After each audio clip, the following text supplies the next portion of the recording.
Good morning students. आज की lecture में हम पढ़ेंगे कंडेंस्ड 6 मेंबर्ड हेट्रोसाइक्लिक कंपाउंड, जिसमें हम पढ़ेंगे आज क्विनोलिन के बारे में।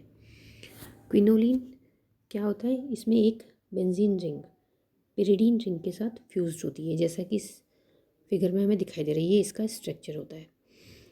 ये क्विनोलिन है, ये इसका पिरिडीन रिंग है और ये बेंजीन रिंग है। इसे हम 1-एज़ानेफ्थलीन भी कहते हैं, क्योंकि 1 पोजीशन पे ये इसकी नंबरिंग है 1 2 3 4 5 6 7 8। तो इसमें नेफ्थलीन रिंग में 1 पोजीशन पे क्या एजा ग्रुप जुड़ा हुआ है, तो इसे हम 1-एज़ानेफ्थलीन भी कहते हैं। क्विनोलिन में ये अल्फा और ये बीटा पोजीशन होती है। ये इसका बी फेस होता है। तो चूंकि ये बी फेस से बेंजीन से जुड़ा हुआ है, इसलिए इसको बेंजो बी पिरिडीन भी कहते हैं। और ये अल्फ़ा बीटा पोजीशन से जुड़ी है, इसलिए इसको अल्फ़ा बीटा बेंजोपिरिडीन भी कहते हैं। तो ये इसके नामकरण हो गए। तो इसको 3 नामों से पुकारते हैं: 1-एज़ानेफ्थलीन, बेंजोबिपिरिडीन और अल्फ़ा बीटा बेंजोपिरिडीन। अब हम लेते हैं इसकी सिंथेसिस, मेथड ऑफ प्रिपरेशन। वैसे तो इसके बनाने की कई सारी विधियां हैं, लेकिन कुछ इंपॉर्टेंट मेथड्स लेंगे हम। सबसे इम्पॉर्टेंट मेथड है स्कॉर्प सिंथेसिस। स्कॉर्प सिंथेसिस क्या होती है? इसमें हम एनिलीन का कंडेंसेशन ग्लिसरॉल के साथ कराते हैं in the presence of concentrate एस्ट्रोसोफोर एंड नाइट्रोबेंजीन, तो हमें क्विनोलिन मिलता है।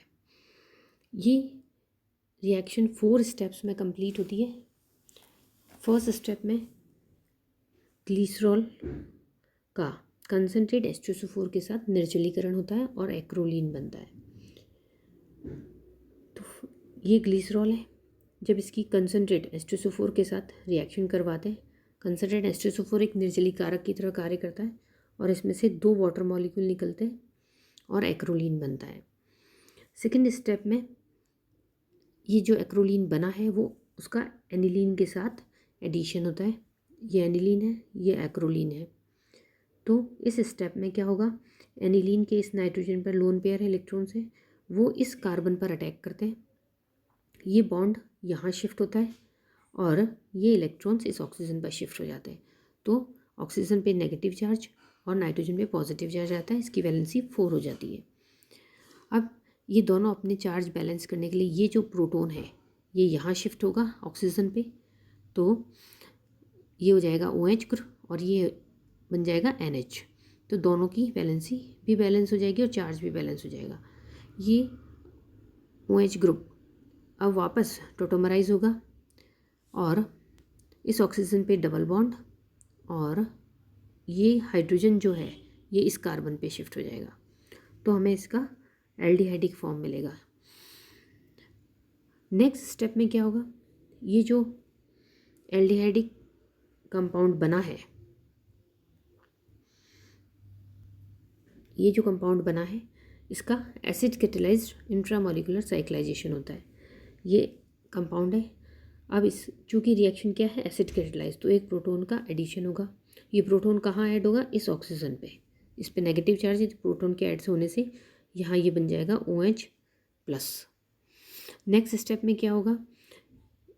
ये नाइट्रोजन के जो लोन पेयर है वो यहाँ अटैक करेंगे, ये बॉन्ड यहाँ शिफ्ट होगा और ऑक्सीजन के पॉजिटिव चार्ज को बैलेंस करने के लिए ये इलेक्ट्रॉन यहाँ शिफ्ट होंगे।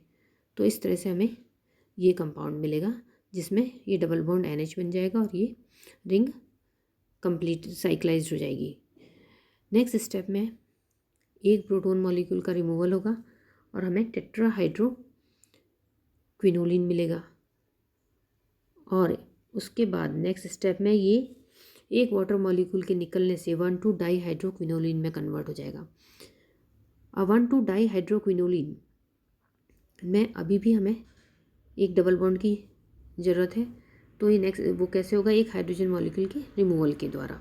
तो वो हाइड्रोजन क्या करेंगे? हम इसका नाइट्रोबेंजीन के साथ ऑक्सीडेशन करेंगे, तो हमें मिलेगा 1,2-डाईहाइड्रो क्विनोलिन से क्विनोलिन। तो ये तो हुई स्क्रॉप सिंथेसिस। नेक्स्ट हम लेते हैं डॉबनर मिलर सिंथेसिस।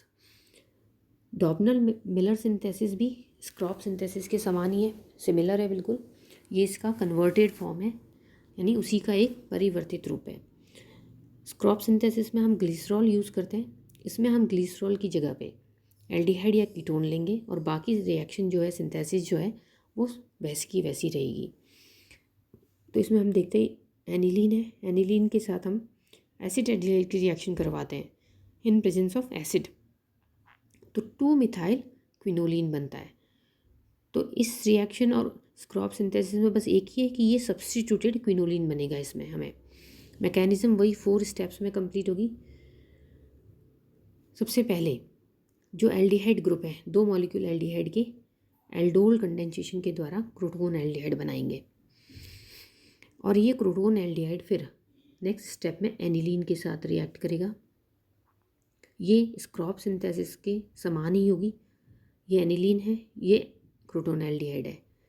तो एनिलीन के ये नाइट्रोजन इलेक्ट्रॉन इस कार्बन पर अटैक करेंगे और ये बॉन्ड यहाँ शिफ्ट होगा और ये चार्ज यहाँ शिफ्ट होगा।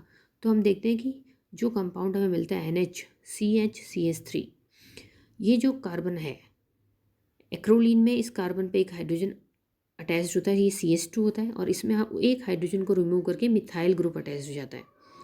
बाकी पूरी जो सिंथेसिस है वो सिमिलर है, CH2 CHO। नेक्स्ट स्टेप में वही होगा, प्रोटॉन का attack, acid catalysed intramolecular cyclisation होगा और उसके बाद लास्ट स्टेप में डिहाइड्रेशन होगा और हमें मिलेगा 2 मिथाइल आइसोक्विनोलिन।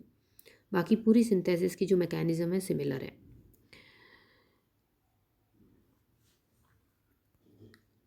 नेक्स्ट सिंथेसिस हम लेते हैं फ्रेडलैंडर सिंथेसिस।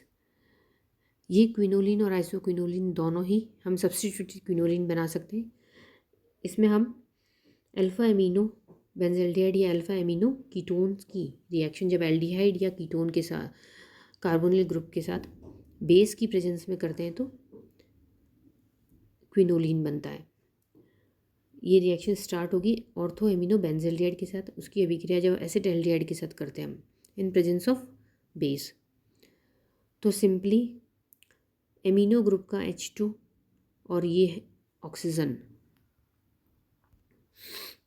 ये हाइड्रोजन और ये ऑक्सीजन से एक वाटर मॉलिक्यूल रिमूव होगा, इस ऑक्सीजन और यहाँ से 2 हाइड्रोजन मॉलिक्यूल रिमूव होकर 2 वाटर मॉलिक्यूल का रिमूवल होता है और एक सिंपल एडिशन होकर क्विनोलिन मॉलिक्यूल बनता है।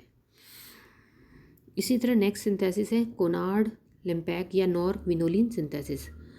ये सिंथेसिस भी स्क्रॉप सिंथेसिस के समान ही है। इसमें हम एनिलीन से ही स्टार्ट करते हैं और उसकी एनिलीन की रिएक्शन हम बीटा कीटो एस्टर के साथ करवाते हैं तो हमें 2 मिथाइल 4 हाइड्रोक्सी क्विनोलिन बनता है। सिंथेसिस बिल्कुल सिमिलर है, आप देख सकते हैं इसमें। इसी तरह नॉर क्विनोलिन सिंथेसिस में हम एनिलीन की इथाइल एसीटोएसीटेट के साथ हाई टेम्परेचर पर कंडेंसेशन करवाते हैं तो 4 मिथाइल 2 हाइड्रोक्सी क्विनोलिन बनता है। तो जो एडिशन हो रहा है, वो जो मैकेनिज्म है वो बिल्कुल सिमिलर है जो हमने फर्स्ट स्क्रॉप सिंथेसिस में बताई है। लास्ट सिंथेसिस है फ्रिट्जिंगर सिंथेसिस। ये सिंथेसिस भी फ्रेडलैंडर सिंथेसिस का ही संशोधित रूप होता है। इसमें हम आइसेटीन से स्टार्ट करते हैं।